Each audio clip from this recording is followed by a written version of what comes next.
Agradecer a vida de vocês. E eu gostaria que ele mesmo falasse, né? Por que você está aqui? Né? Por que você veio aqui? De onde você veio? Tá bom? Que Deus te abençoe. Seja bem-vindo.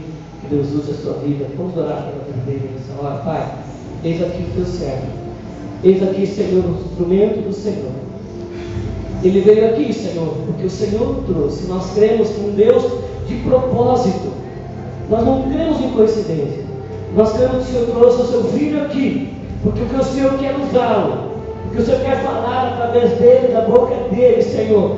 Por isso, Senhor, prepara o teu filho, enche ele da tua glória, da tua unção, que ele fale com ousadia, com poder, a tua palavra, porque a tua palavra é viva, porque a tua palavra tem poder de transformar os corações.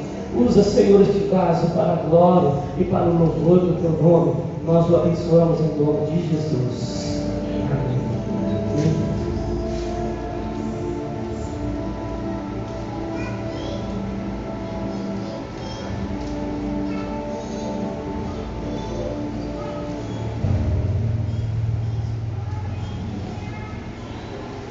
Glória a Deus.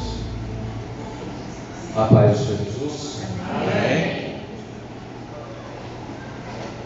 Glória a Deus por essa oportunidade que o Senhor nos concede nessa noite, nesse dia que para mim é singular, peculiar, devido a estar em uma igreja que tem uma história maravilhosa. É a primeira vez que eu piso meus pés dentro da igreja metodista, mas eu sei quão grande é a responsabilidade de ministrar hoje a palavra numa igreja em que o menino que nascia em 1703, John Wesley, um homem que em 1739, num círculo de oração, foram tomados pelo poder de Deus e a vida dele foi mudada naquele dia. Não só a vida dele, como a vida dessa igreja. E um dia eu quero encontrar John Wesley no céu, dar um abraço nele e dizer que um dia eu estive na igreja metodista e pude ministrar a palavra do Senhor. Um dia John Wesley disse uma frase: pastor, ele disse que todos nós homens devemos estar prontos para morrer ou para pregar. Pronto para morrer porque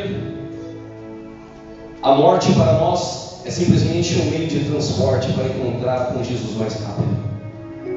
E pregar, porque todo homem que Deus o resgata com tuas mãos fortes da lama, do poço, ele não tem mais nada precioso na tua vida. E se disse nosso irmão Paulo em Atos dos Apóstolos, do que ministrar a palavra e o ministério que o Senhor nos deu.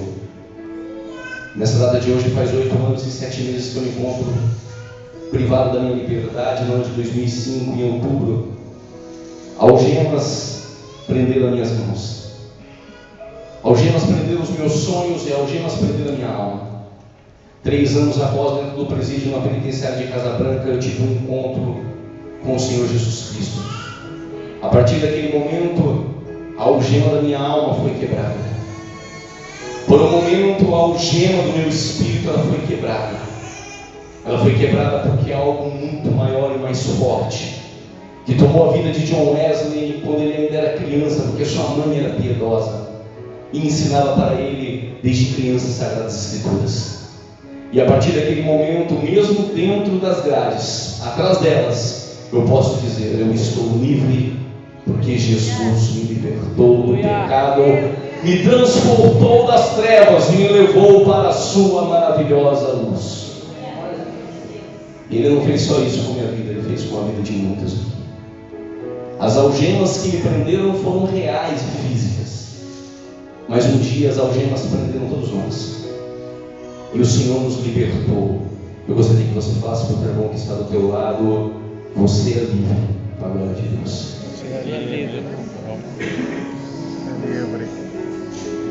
Hoje é dia das mães.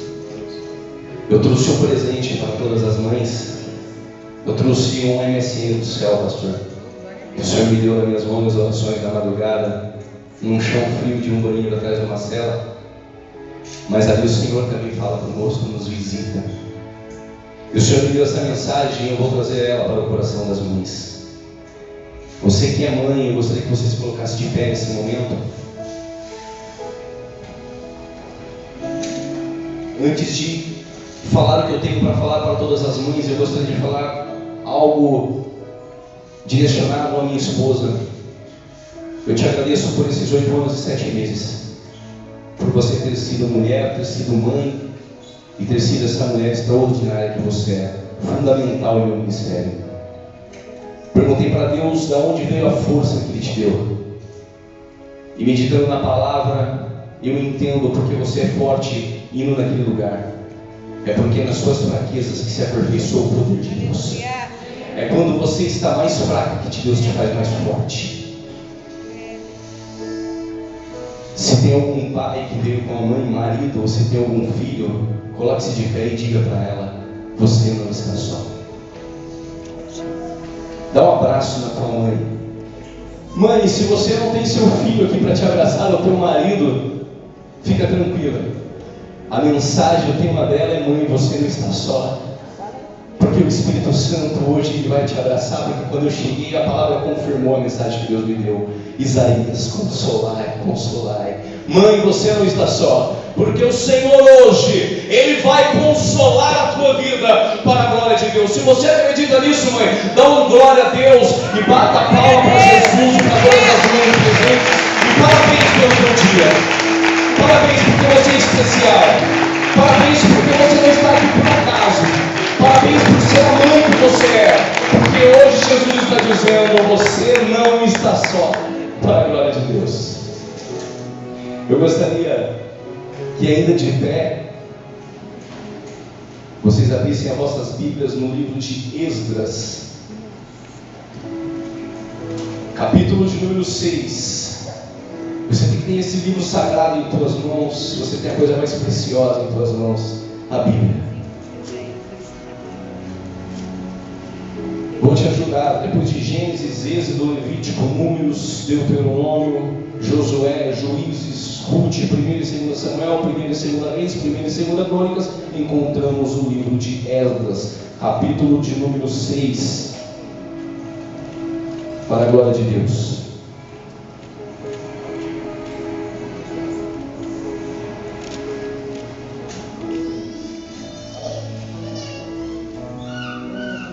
Se você encontrou, diga: eu encontrei. Eu encontrei. Quem não encontrou ainda, levanta a tua mão e diga: eu não encontrei. Eu vou te esperar.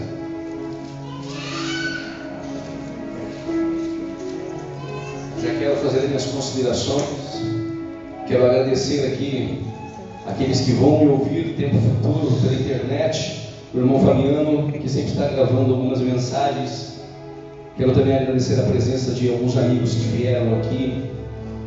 E se eu disser o nome de todos, vai acabar o tempo da minha mensagem. Mas obrigado, Júnior, pela tua presença, tá bom, querido? Quero agradecer a irmã Rita pelo convite. Para mim é uma honra estar aqui, viu, irmão? Quero também agradecer ao meu cunhado, Fábio. Deus um dia falou na boca de um profeta que colocaria alguém ao meu lado e que ele iria me ajudar. E eu sei a importância que você tem também no meu ministério. Eu também gostaria de agradecer ao pastor dessa igreja, pastor Carlinhos. Muito obrigado. Nós não somos direcionados pelo peso da responsabilidade, mas pelo peso da nossa chamada. Muito obrigado por confiar em mim e estar aqui. Quando precisar, eu voltarei, se assim a igreja quiser. Versículo de número 11. Eu gostaria que vocês prestassem muita atenção nesse texto, porque aqui se encontra um mistério maravilhoso daquilo que nós vamos encontrar no decorrer da mensagem. Está aqui nas entrelinhas. Também por mim se decreta que, se alguém alterar este decreto, arranca-se uma viga da sua casa. Repita comigo: uma viga. Uma viga da sua casa. Da sua casa. E seja levantado e pendurado nela. E da sua casa se faça, em algumas Bíblias, um monturo. Em outras Bíblias, um monte de entulho. Havia um decreto por Dário. E esse decreto era para o tempo dos judeus. E que, se alguém alterasse esse decreto, uma viga seria arrancada da casa desta pessoa, e esta pessoa seria pendurada nesta viga, e da casa dessa pessoa, depois de arrancar a viga, faria dessa casa um monturo. Repita comigo: um monturo. Fala para o teu irmão: não vão fazer dos nossos sonhos um monturo. Monturo. Pega no ombro do teu irmão, chacoalha e diga: porque você não está só. Eu gostaria de ler mais um texto, este muito fácil, Evangelho de João, aquele que inclinava o teu rosto no peito de Jesus.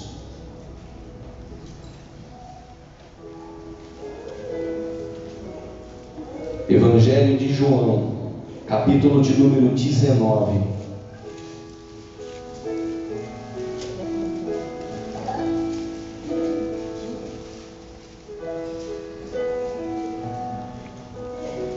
Versículo de número 25, 26 e 27. Aí nós vamos fechar as nossas Bíblias, nós vamos tomar o nosso assento depois de fazer a menção do texto sagrado, e nós vamos viajar na palavra de Deus. Amém. Todos encontraram, digam: eu ainda sonho. Eu ainda sonho. Eu não acredito que os sonhadores estão hoje tão cansados. Diga com convicção aqueles que ainda sonham, que seus sonhos não morreram. Digam: eu ainda sonho. Eu ainda sonho. Amém. Versículo de número 25. Junto à cruz de Jesus estava sua mãe. Repita: sua mãe. E era Madela e Maria, mulher de Clopas, e Maria Madalena. Vendo Jesus ali, a sua mãe, e que o discípulo a quem ele amava estava presente, disse Jesus à sua mãe: mulher, eis aí teu filho. Depois Jesus disse ao discípulo: eis aí a tua mãe.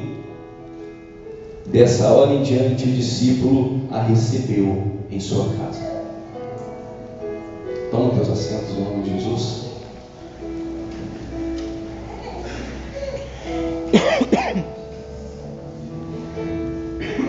Livro de Gênesis.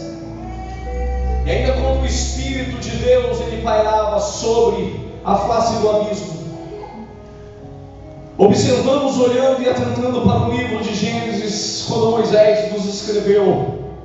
E no livro de Gênesis nós vemos as coisas mais lindas que nós ainda podemos ver hoje, a obra da criação. Nós vemos Deus dizer: haja luz, e passou a existir luz. Nós vemos Deus fazer separação entre o dia e a noite.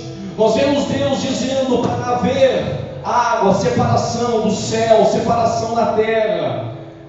Nós vemos Deus ele fazendo as flores, as plantas, dizendo: haja relva, e houve vida, e isso ao terceiro dia. Nós vemos ao quarto dia o próprio Deus fazer o sol, Deus fazer a lua, colocar os luminares do céu. Essa lua que brilha foi através de uma ordenança dada por Deus. Nós vemos também Deus ele criando todos os animais, e nós vemos as coisas mais lindas sendo criadas, e de repente Deus ele dá uma olhada para a sua volta, para o mundo espiritual a qual ele estava, e ele olha para todos os seres angelicais que estavam perto dele, e Deus ele tem nesse momento um sonho, um desejo muito grande. Ele abre um sorriso no céu. Os anjos que estão ao teu lado não entendem aquilo que está passando na mente, no coração de Deus, e eu estou imaginando isso como pregador da palavra, e vejo Deus ele de repente olhando para cima, olhando para baixo, e ele dizendo: eu vou pegar um pouco disso que está aqui, dessa essência espiritual, e vou pegar também um pouco do pó da terra. Ele pega algo espiritual e ele pega algo material, porque o homem na sua dicotomia é formado de corpo, alma e espírito. Ele tem um lado material, mas ele também tem um lado espiritual que precisa do Espírito Santo de Deus. E nós vemos Deus pegando do pó da terra,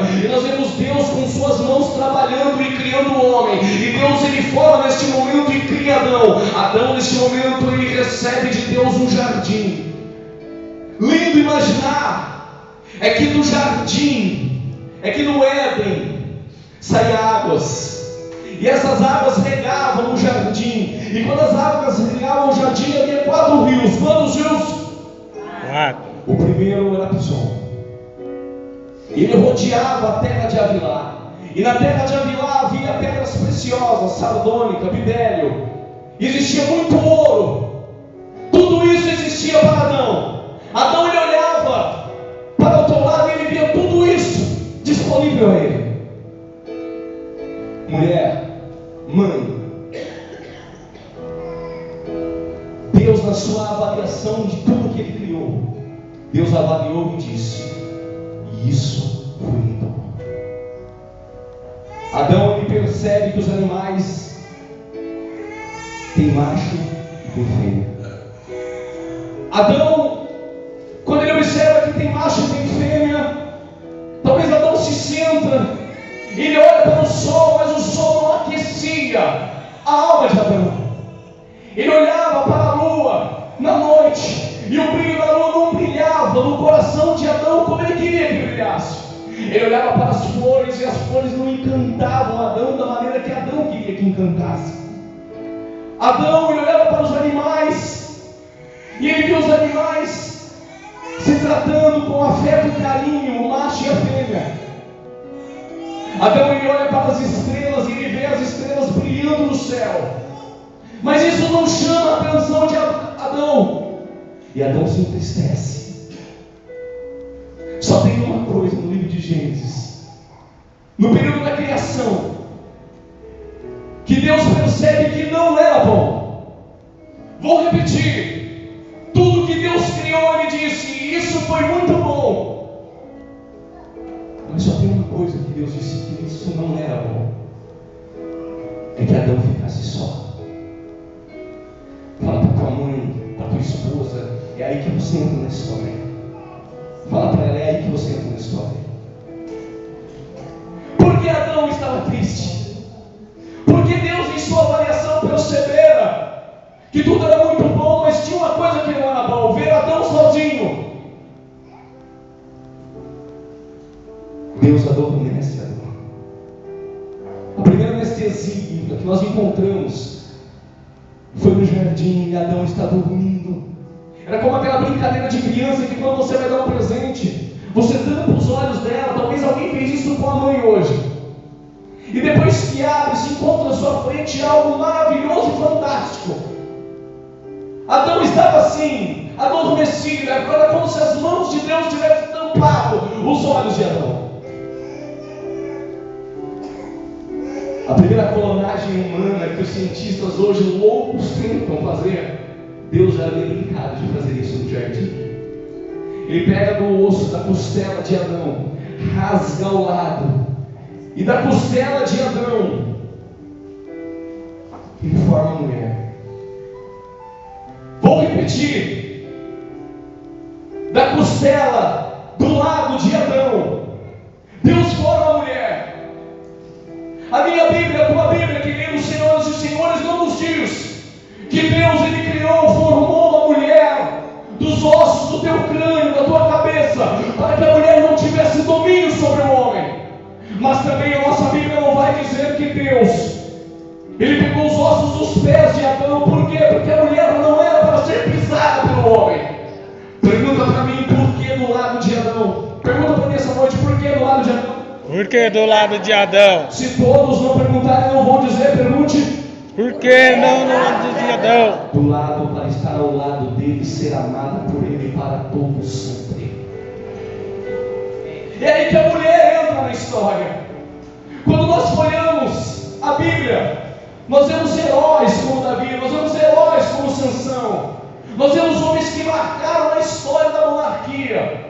Nós vemos homens que marcaram a história do período jurídico, homens como Jefité, que não tinha herança e Deus deu herança, homens como Sansão, que deu seu coração na mão de uma mulher e se esqueceu do compromisso de dar o teu coração na mão de Deus.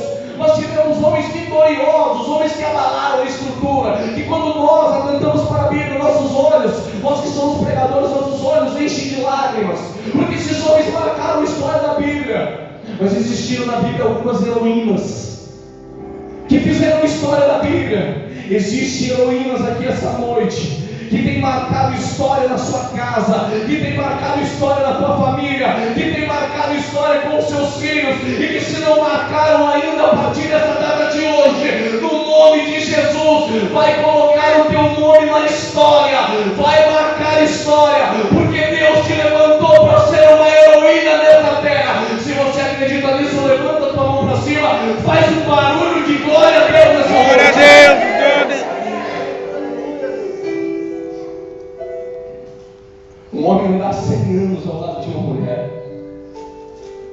debaixo de uma promessa, porque Sara era estéril, ela não podia gerar, ela não podia ter filhos, e uma mulher que não tinha filhos naquela época era taxada de uma mulher que tinha uma maldição sobre a sua vida.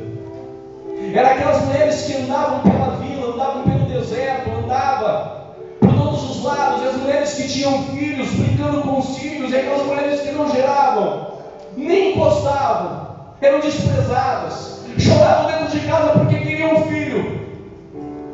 E Sara tinha uma promessa, ela estava dentro da tenda, no capítulo de número 19 de Gênesis, quando anjos vieram visitar aquele que estava à frente da tenda, e disse que num tempo determinado Sara iria gerar.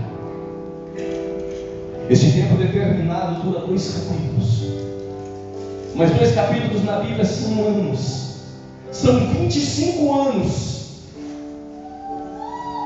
Ela chegou até a sorrir, ser irônica com a promessa, ela nem acreditava naquilo.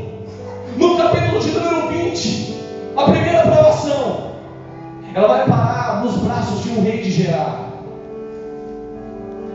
Até o capítulo de número 21. Talvez hoje, mãe, você está no capítulo de número 19. Recebeu a promessa. Existem outras mães que estão no capítulo de número 20. Estão passando por uma provação em uma terra estranha, carregando dentro de si nada. Um vento estéril, uma terra que não gera, sonhos que não geram. Existem mães que estão assim. O apóstolo Paulo vai dizer que a tribulação, ela produz a paciência. A paciência é a experiência, e a experiência é a esperança. Se você está na tribulação, a tribulação vai produzir dentro de você a paciência de esperar. A promessa foi dita a Sara que no tempo determinado, repita comigo, tempo determinado. Tempo determinado. Deus determinou. Deus determinou. Nesse tempo determinado você vai adquirir, depois da paciência e experiência, para chegar até a esperança. Existe um tempo determinado de paciência e experiência, e nós não andamos por vista, mãe, nós andamos por fé. No capítulo de número 21, chegou o dia da vida daquela mulher. Mães, que a partir dessa data de hoje está chegando o capítulo 21 na tua vida. O tempo de gerar, o tempo dos teus sonhos sair da esterilidade, o tempo das pessoas pararem de consular dos teus sonhos, o tempo das pessoas pararem de olhar para você e te diminuir, o tempo de você olhar para dentro do seu lar e saber de uma coisa: a partir do momento que eu recebi a promessa, eu aprendo algo com Deus e eu quero compartilhar com a igreja metodista essa noite. O porquê Deus permitiu 25 anos como tempo determinado para aquela mulher. É porque Deus, Ele queria que todas as possibilidades humanas se esgotassem.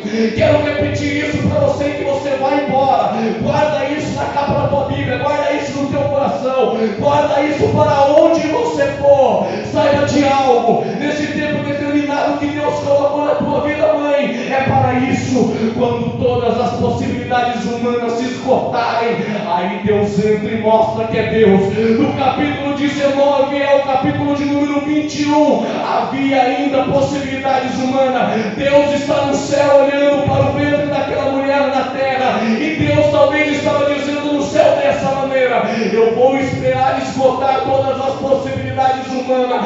Quando acabar todas as possibilidades humanas da vida dessa mulher, eu vou descer lá embaixo, vou colocar no ventre de Sara uma criança, e ela vai passar a gerar somente sonhos que a partir de hoje vão passar a gerar nessa igreja. Só aqueles que acreditam nesse sonho, joga a mão para cima, enche esse lugar de glória.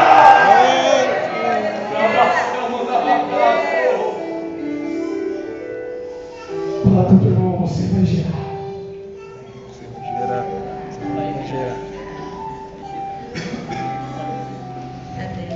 Ana também era estéril, segunda heroína da Bíblia, mas a minha Bíblia não diz que ela ficou dentro da tenda esperando os teus sonhos. Ela via teu marido sair e via teu marido voltar, e a outra mulher do teu marido tinha filhos. Penina tinha filhos. Ana dormia ao lado de Eucana, sabia que Eucana amava mais do que 10 filhos, mas ela tinha um sonho. Ela queria gerar. E toda mulher é assim. Pode o pregador vir e dizer: irmã, fica tranquila. Ela não fica tranquila. Isso já vem da mulher, e quem é marido sabe disso. Ela empurra, ela dobra o joelho, ela ora, ela levanta, ela questiona Deus, ela questiona as pessoas à tua volta. Mas nós vamos aprender algo com Ana, mulher. Você que está chorando hoje, saiba de algo. Ana foi para os pés de Deus, foi chorar, perseverou.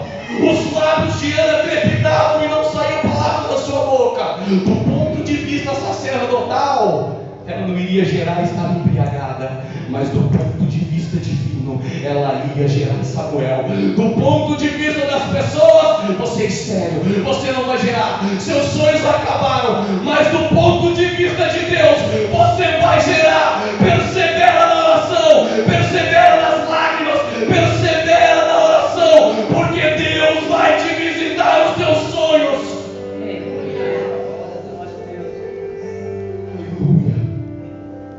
Aí eu entro na história. Aprendemos algumas coisas com essas mulheres, aprendemos algumas coisas com a Raabe, aprendemos uma prostituta que teve fé e se transformou numa mulher que entrou na família de Jesus. Uma moabita como Ruth, que deixou tudo para trás, deixou Moab, terra da carne, para ir até Belém, por acreditar naquilo que ela não enxergava. Entrou na família de Jesus. Quando eu olho para a genealogia de Mateus, e muitos leitores da Bíblia pulam, parece tão insignificante genealogia. E nenhuma genealogia de judeu aparece nomes de mulheres. As mulheres eram tão desprezadas naquele tempo no Oriente, que nem o nome delas apareciam nas histórias dos judeus.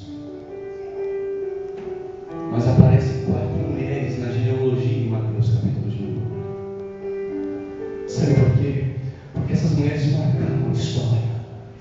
Porque essas mulheres foram mulheres diferentes. Foram mulheres que tinham algo dentro delas que era muito mais forte do que um batalhão de homens. Era muito mais forte talvez do que 600 homens valentes de Davi. Era muito mais forte do que 175 mil soldados assírios. Elas eram mulheres comuns. Eram mulheres que não tinham, exteriormente falando, algo diferente das outras. Eram mulheres comuns, como vocês, mãe. Mas introspectivamente, dentro delas, existia algo muito forte, que fazia aquelas mulheres caírem e se levantarem, e se agarrar com suas unhas nos seus sonhos e numa promessa, e acreditar que a qualquer momento Deus a visitaria, chacoalharia a tua vida, chacoalharia a tua história, mudaria o curso de tudo, e colocariam essas mulheres para servir de exemplo para a igreja do Senhor em pleno século XXI. As mulheres que hoje lutam por uma independência. Mas não é disso que nós estamos falando. Nós estamos falando de mulheres que lutam pelos seus sonhos, pelos sonhos que Deus colocou nos seus corações. Mas foi no 6º mês que aconteceu algo fantástico. Qual mês? Sexto. Qual mês? Sexto. E no 6º mês, enviado por Deus, um anjo chamado Gabriel, ele foi até uma cidade da Galileia chamada Nazaré. Não poderia vir nada de bom de Nazaré. Até aquele momento de Nazaré, nada de bom. Mas Deus fala a Gabriel: você, como meu enviado e mensageiro, você vai descer a Galileia, numa cidadezinha pequena chamada Nazaré. E quando ele chegou naquela cidade, ele se encontrou com uma mulher virgem desposada de um homem cujo nome era José, da tribo de Davi. E essa mulher era virgem e teu nome era Maria. Qual o nome dela? Maria. E quando ele a encontrou, ele disse: salve, agraciada. O Senhor é contigo, bendita és tu entre as mulheres, não acima delas, como o clero romano católico a colocou. Não, bendita entre as mulheres. Bendita você entre as mulheres da igreja, todas comuns. E ele disse dessa maneira para ela: mulher, do teu ventre você vai conceber um menino, e o teu nome vai ser Jesus. E esse menino vai ser grande, vai ser filho do Altíssimo. Ele vai ter um reino e ele vai reinar eternamente. E o teu reino não vai ter fim, Maria. Ouvindo aquela palavra, Maria se turbou o coração. Ele disse: não temas, mulher, porque isso vai acontecer na tua vida. Maria ficou olhando e disse: mas espera, eu ainda não conheço homem nenhum. Eu sou desposada com José. Nós somos noivos. Mas eu sou virgem, sou jovem, sou muito nova. Estou esperando a festa das bodas. Ele me levar ainda para a tua casa, mas nenhum homem ainda me tocou. Eu sou virgem. Como eu vou ter um menino do nome Jesus? E ele vai ser grande, filho do Altíssimo. O teu reino não vai ter fim. Eu não estou entendendo isso. Eu disse: calma, mulher, porque descerá sobre ti o Espírito Santo, e a virtude do Altíssimo te cobrirá com a tua sombra. Quero trazer para você 3 coisas. Quando o Espírito Santo pairou sobre a face do abismo, a terra que era sem forma e vazia passou a existir. Quando o Espírito Santo pairou em Atos capítulo de número 2, no dia de Pentecoste, línguas foram repartidas de fogo. Avivamento pentecostal em Atos capítulo de número 2, aonde o Espírito Santo de Deus paira, algo vai acontecer. E o ventre de Maria seria o último do Santo dos Santos. Seria o lugar que o Espírito Santo entraria e colocaria a semente. Aonde o Espírito Santo paira, algo vai acontecer. Igreja Metodista, nessa noite eu quero dizer algo para vocês. O Espírito Santo de Deus está pairando hoje, não somente sobre a igreja, mas Ele está no meio do teu povo, Ele está no meio do teu coração. O Espírito Santo hoje vai levantar sonhos. O Espírito Santo hoje vai mudar a tua vida e a tua história.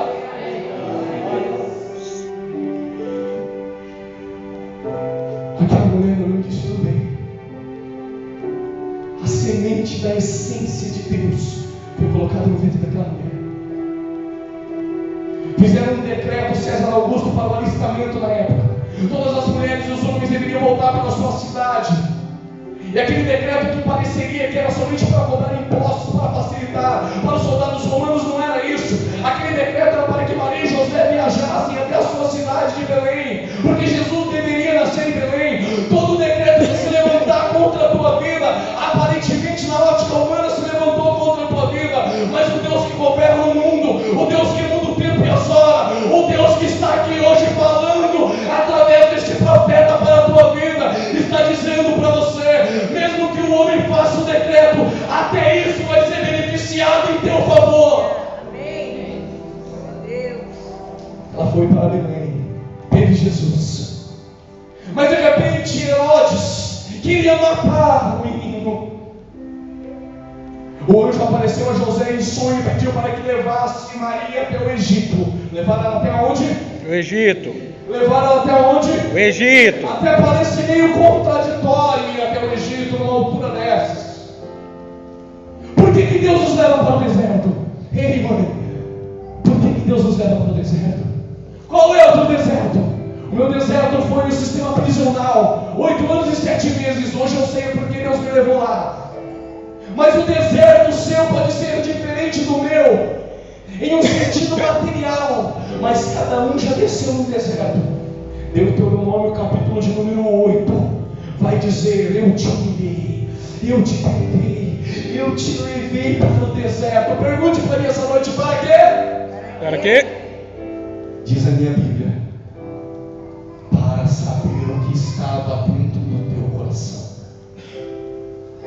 Sabe por que Ele nos leva para o deserto? Em primeiro lugar, para saber aquilo que está dentro do teu coração, para extrair o que há de melhor de você. É na prova que Ele extrai o melhor de você. Jó, num deserto que perdeu a casa, perdeu filhos, quase perdendo a mulher, no maior deserto da vida de Jó, o que Deus pôde extrair de Jó? Pôde extrair dos teus lábios a melhor adoração. Bendito é o nome do Senhor, porque o meu Redentor, Ele ainda vive. Fala para o teu irmão: o nosso Redentor ainda vive. Nosso Redentor ainda Repita em vive. voz alta, bata no peito: o meu Redentor ele vive. O Redentor ainda Se o vive. nosso Redentor vive, quero dizer para você, primeiro parênteses, é porque teus sonhos também ainda vivem. Te levei para o deserto e deixei ter fome no deserto, diz Deuteronômio capítulo de número 8, para te ensinar que nem só de pão vive o homem. O deserto da nossa vida é pedagógico. Todo deserto você sai de lá com aprendizado. Ele te ensina também no meio do deserto. Maria foi para o Egito junto com José e junto com seus sonhos no seu braço, porque Herodes queria matar. Sempre vai existir alguém, sempre vai existir alguém no campo espiritual querendo assassinar os teus sonhos. Existe muito Herodes, matador de sonho, mas quero dizer algo para você: Deus ele vai te guardar até mesmo num deserto, para que ninguém toque nos seus sonhos. Ei, José e Maria, pode voltar para o Egito, porque aquele que tentava matar o menino já morreu. Herodes morreu e o menino podia voltar. O que eu quero dizer para você essa noite: quem tinha que morrer já morreu. Os teus sonhos nasceram para reinar. Quem tinha que morrer, morreu. Você nasceu para reinar.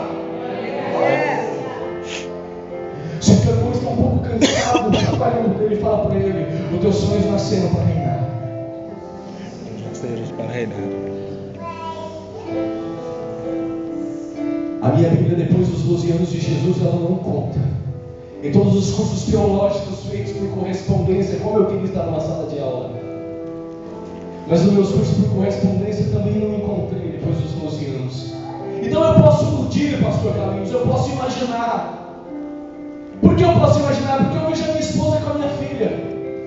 Eu procuro imaginar como Maria era com Jesus, criança nos seus braços, e depois dos 12, brincando, correndo, e ela ainda jovem, correndo atrás dele, ensinando ele, falando coisas lindas e maravilhosas para ele, coisas de mãe. Você sabe o que estou falando, mãe? Quando você está aqui em particular com o teu filho dentro de casa, quando você está lá com o teu marido junto com teus filhos, eles podem ter 30, 20 anos e eles sempre vão ser as mesmas crianças. Ele era o sonho de Maria, mas de repente Jesus está com os seus 33 anos. Maria já mais velha. Pegaram os sonhos de Maria, colocaram os sonhos dela numa cruz. Êxodo capítulo 6, versículo 11, o texto que nós lemos. O decreto era: aquele que se levantasse contra o templo iria na casa dele, pegaria a viga na casa dele, penduraria ele naquela viga, pegaria a casa e faria daquela casa um monturo. Os sonhos de Maria foi julgado desonestamente. Os sonhos dela receberam o beijo de Judas da traição, a solidão. Aonde estavam os homens naquele momento? Aonde estava Pedro? Aonde estavam os outros apóstolos no momento que os sonhos de Maria estavam na cruz?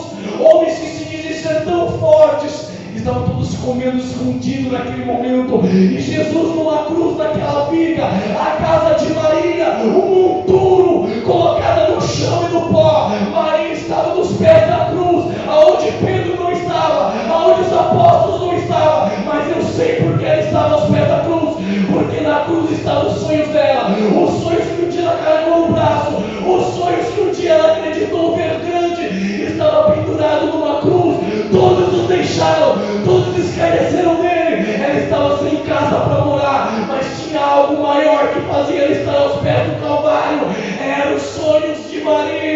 Os teus sonhos te levam até o Calvário. Mas quero dizer algo para você: tua vida pode estar no monturo, os teus sonhos podem estar pendurados numa cruz, mas Deus vai te surpreender. Glória a Deus.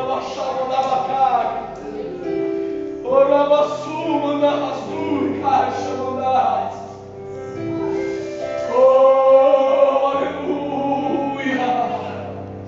Os teus sonhos não vão morrer. Os teus sonhos não vão morrer, mulher. Os teus sonhos não vão morrer. Maria estava aos pés da cruz, mas Jesus sabia o que era uma mulher sentir dor. Repita comigo: Jesus. Jesus. Ele sabia. Ele sabia O que era que era a dor de uma mulher. de uma mulher. Quero trazer algo para o teu coração. Ele conhece a dor do teu coração. Porque um dia ele entrou nas portas de Naim, e aquela mulher tinha perdido o marido, e o filho dela estava dentro do caixão. O sonho dela estava dentro do caixão. Uma multidão chorando em volta. Coveiros que querem matar sonhos estavam já com a cova preparada para o menino. Mas os coveiros vão ficar sem emprego quando Jesus passa. Se Jesus hoje passasse dentro de muitas igrejas aí hoje, muitas igrejas teriam paralítico andando, teriam pessoas saindo cheias do Espírito Santo. Porque coveiros aí dentro da igreja matam sonhos. Mas nessa igreja eu profetizo em nome de Jesus que não, que aqui os sonhos têm vida, que os sonhos vão viver através do louvor, que os sonhos vão viver através da palavra. O teu rebanho tem vida, pastor Carinho, no nome de Jesus. Os teus sonhos vão viver, ainda que esteja morto, viverá.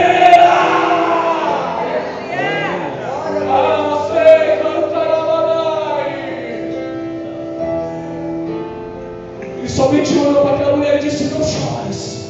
Não chorar ainda com o filho morto é difícil, né, Júlia? Não chorar depois que ele está vivo é fácil. E Jesus pediu para falar para parar de chorar quando ainda está morto. É um desafio. Deus gosta de desafios. Nunca limite as escolhas e o milagre de Deus, não. Ele disse: não chores. Aquela mãe enxugou as lágrimas. Ele pegou o menino e se colocou de pé. Jesus, mesmo na cruz, chegou o momento dele consolar Maria. Ele olhou para aquela mulher. E eu quero, como pregador, olhar nos teus olhos hoje, igreja. Hoje, mãe. É hoje.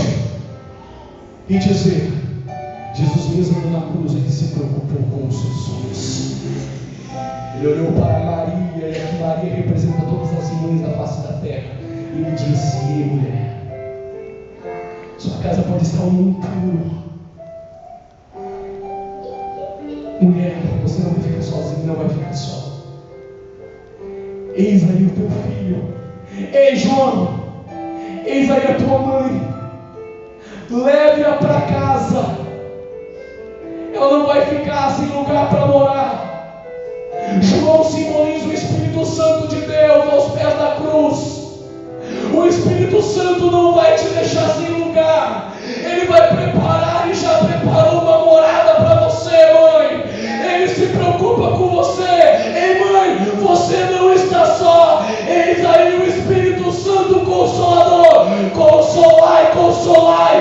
O Espírito Santo não vai deixar você sozinha. Levaram os sonhos delas para o sepulcro. Meu tempo está se esgotando, eu tenho que terminar. Num domingo, fala para o teu irmão: hoje é domingo. Hoje é domingo. Era no domingo, fala para o teu irmão: hoje é domingo.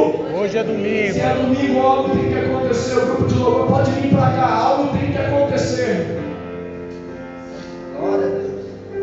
Evangelho de Marcos, algumas das mulheres, não sei qual, e não me pergunte, disse assim dessa maneira: quem removerá a pedra? A pedra foi removida não porque o autor da vida não poderia removê-la. Ele removeu aquela pedra porque as Marias precisavam saber de algo. Que aquele sonho que pensaram que estava morto e colocaram dentro do sepulcro, aquelas mulheres, desculpe pastor, em quebrar a omelete que descer aqui embaixo, aquelas mulheres, elas foram até o sepulcro andando, elas foram andando, e quando chegou no sepulcro,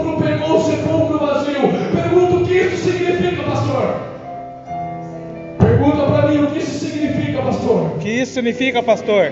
Sepulcro vazio para as mães e para aquelas mulheres de toda a face da terra. Significa algo.